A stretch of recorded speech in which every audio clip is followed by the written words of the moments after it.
Welcome to In the Loop. Our strategic planning work group has been working hard to establish our team's strategy for success over the next 3 to 5 years.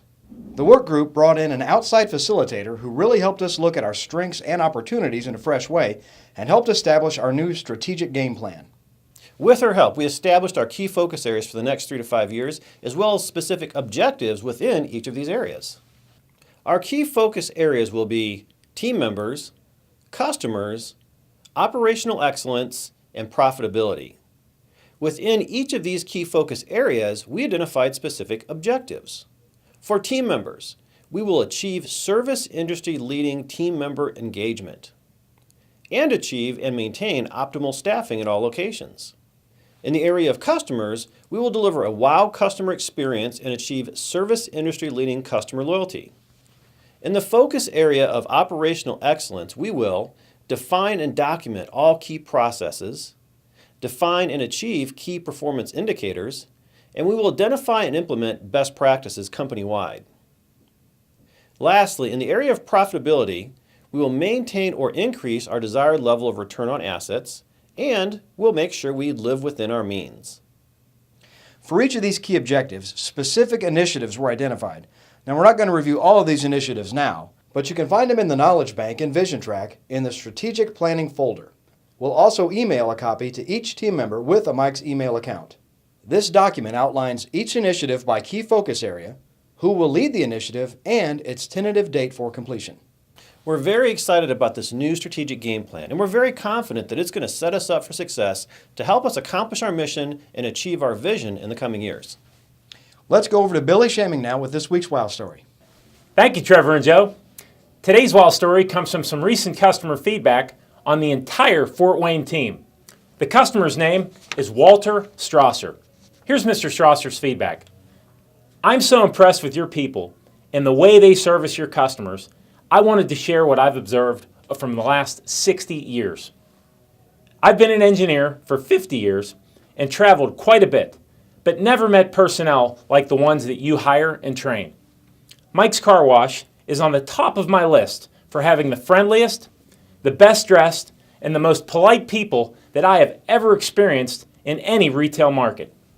Please keep up the great work.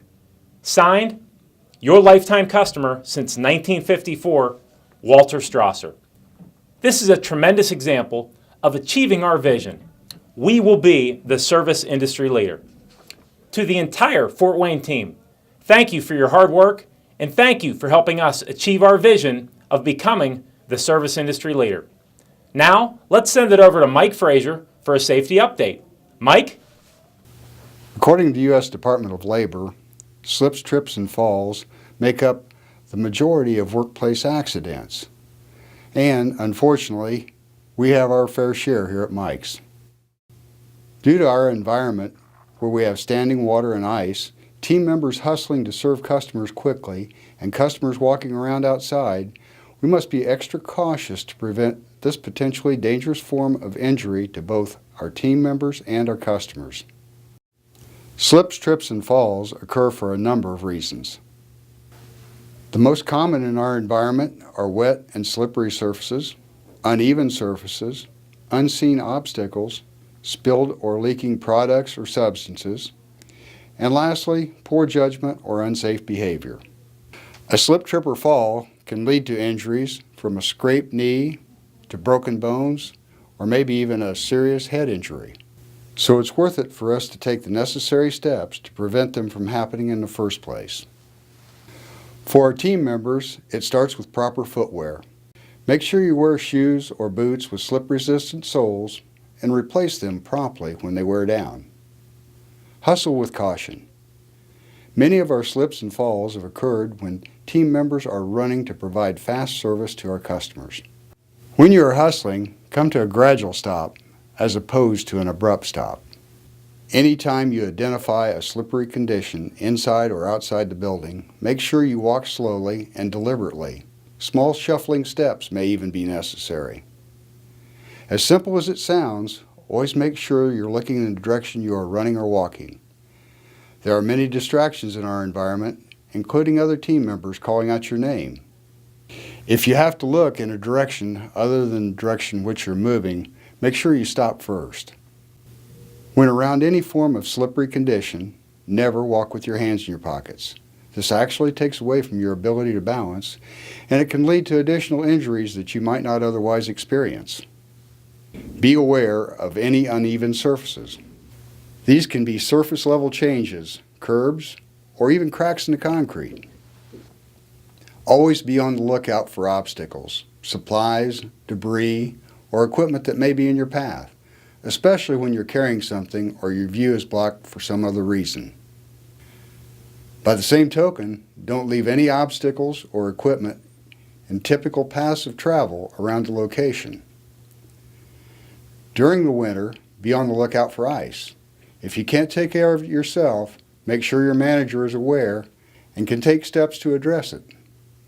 For the benefit of our customers, we always put out our Beware of Ice signs when conditions are right for the formation of ice. These are just a few ideas. The best way to prevent slips, trips, and falls is to constantly look out for each other and for our customers. Anytime you identify a potential slip, trip, or fall hazard, it's your responsibility to point it out to others and make sure that it gets addressed immediately.